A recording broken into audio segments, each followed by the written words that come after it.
Alright, let's go for a walk and find some stuff.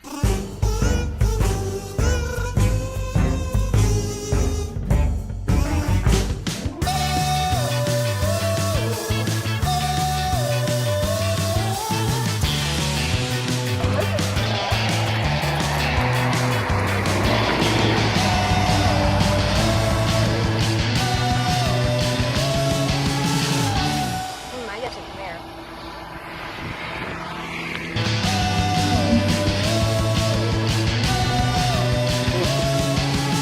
Look at this cool place. That grass is tall.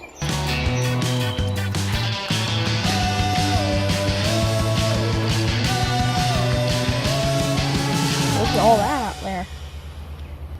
That's a huge tree that I see. Look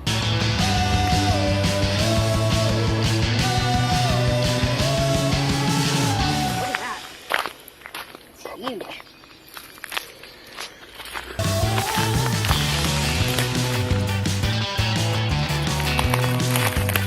We got some cactus, right?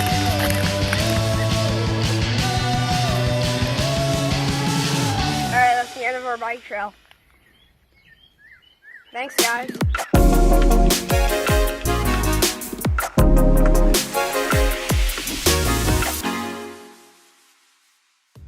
Hey guys, let's talk about something important and vital for leading a filled life. We are talking about selflessness. It's easy to think about yourself, your needs, your wants. However, God calls us to live a different life. The Bible over and over again talks about how we should look after the needs of others, not ourselves. This is where we will be most fulfilled. Today's main point is it's not about me. So let's get started.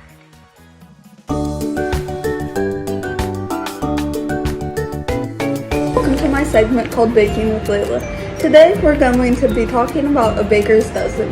A baker's dozen is 13 of whatever a baker wants to bake. In case they mess one up, they'll have an extra. So today I've made 13 strawberry cupcakes and I'm gonna ice them with vanilla icing. But before we ice them, they have to cool or else the icing will melt. So I'll be right back and after I let my cupcakes cool. I just finished icing my cool cupcakes.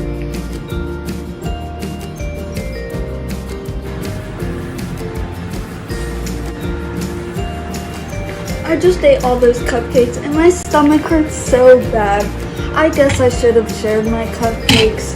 What makes baking fun is not about me, it's about sharing with others.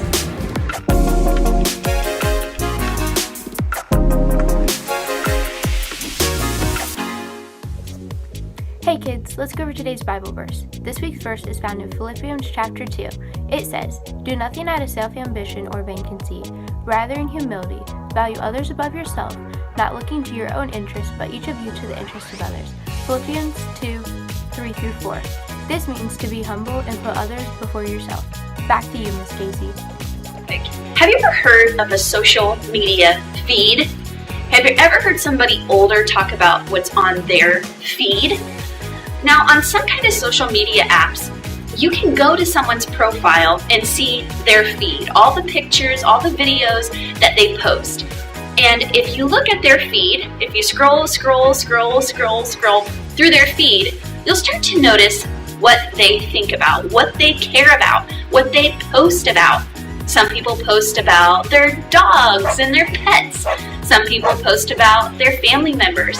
Some people post only about themselves, and their scroll feed is full of selfies. But I want to ask you this simple question.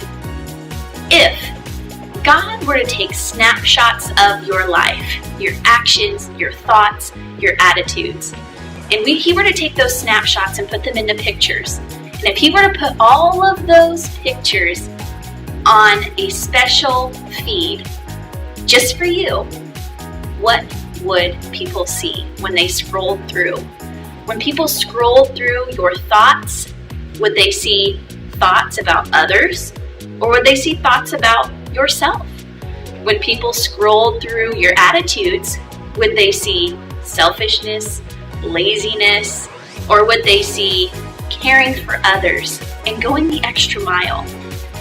If God were to take your inner life and take little snapshots and put it on a scroll feed or a feed, what would people see?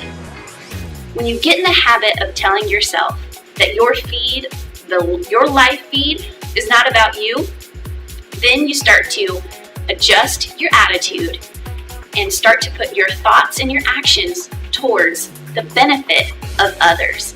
And that's what it means when we say, it's not about me.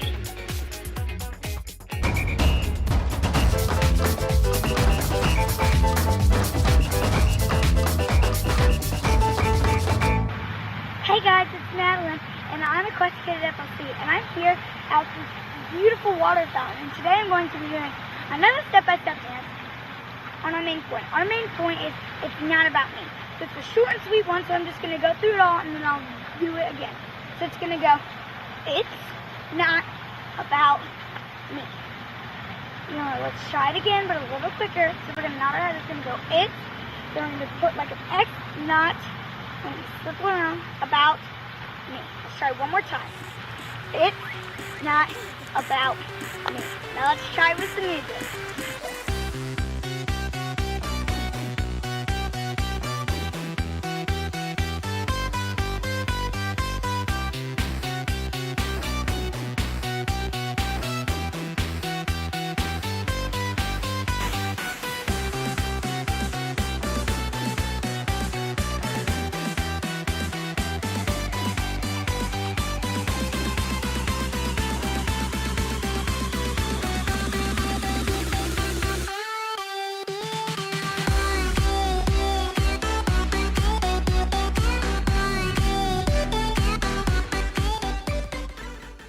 Kids, it's Miss Heather.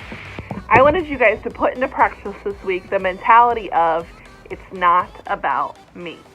Alright, so I have to give you a little bit of tough love. Are you ready for some tough love?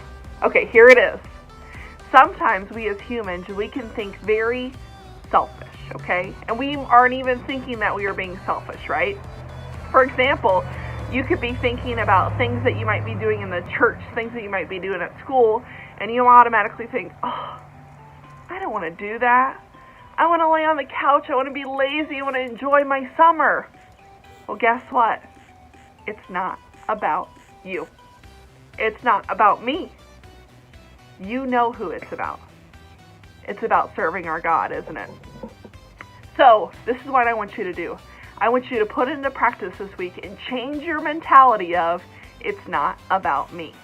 So some things that you can do, some practical things that you can do to practice this, and I'm going to practice this too with you guys, okay? Is the first thing I want you to write down everything that you're doing throughout the day. Just like a bulleted list of everything you're doing. Maybe get up, take a shower, brush my teeth. Circle the things that you are doing that are selfless, that you are not doing for yourself. Maybe you're doing for someone else, okay? And just kind of look at that list to just kind of see where you're at. The next day, I want you to pick one task that you are going to do that is not for you, that is for someone else, or even for Jesus, okay? One task. Then the next day, I want you to pick a different task that is not about you, that is completely selfless, okay?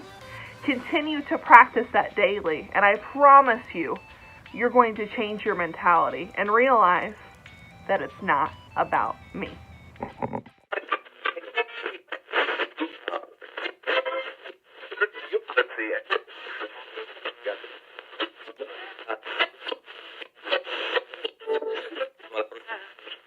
In the book of Exodus, chapter 17, we find the Israelites, and it's shortly after they had escaped from Egypt. Now, getting out of Egypt had been quite an ordeal. The Israelites had been slaves there for over 400 years, and the Egyptians, they didn't want to let them go. So God sent 10 plagues down upon Egypt, and when the 10th one hit, Pharaoh finally decided to set the Israelites free. The Egyptian army chased the people of Israel all the way to the shores of the Red Sea. And it was here that God parted the sea and allowed the Israelites to escape from the Egyptians once and for all. But apparently the Amalekites, they didn't hear about God's rescuing of the Israelites. Because while the Israelites were still at Rephidim, the army of the Amalekites attacked them. And when they did, Moses, the leader of the Israelites, took action to meet this new threat.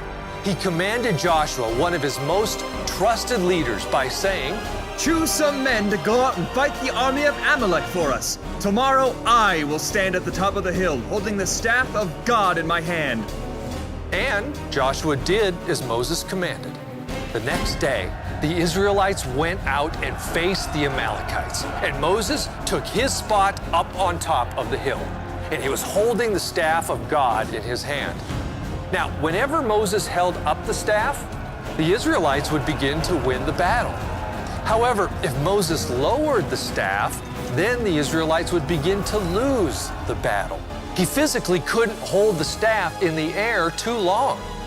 Well, this could be a real problem for the Israelites. According to the Bible, at least 2 other men, Aaron and Hur, were present with Moses. When they saw Moses become tired, they took action. No one had to ask them, and they didn't wait for things to become desperate. Aaron and Hur got a rock for Moses to sit on, and then after that, they lifted Moses' hands in the air and held them there.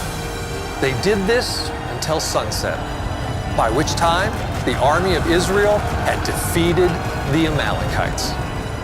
By seeing Moses' need and meeting it, Aaron and Hur not only helped Moses, but they helped the entire nation of Israel. Aaron and Hur definitely acted like good friends. If you see a friend at school struggling to carry all of her books, you should go over and help her without her having to ask you. If you see your brother needs help cleaning the living room so that he can go out and play football with his friends, you should be a friend and help him without him asking you. If you see an older lady who is struggling to lift her groceries into her car, you could run over and be a friend and help her. If you see trash blowing in your neighbor's yard, you could be a friend and go over and clean it up before the neighbor even sees it. If you see someone outside working on a hot day, you could be a friend and take them a bottle of cold water. When you do, you'll be like Aaron and Hur, and you will be a good friend to all those around you.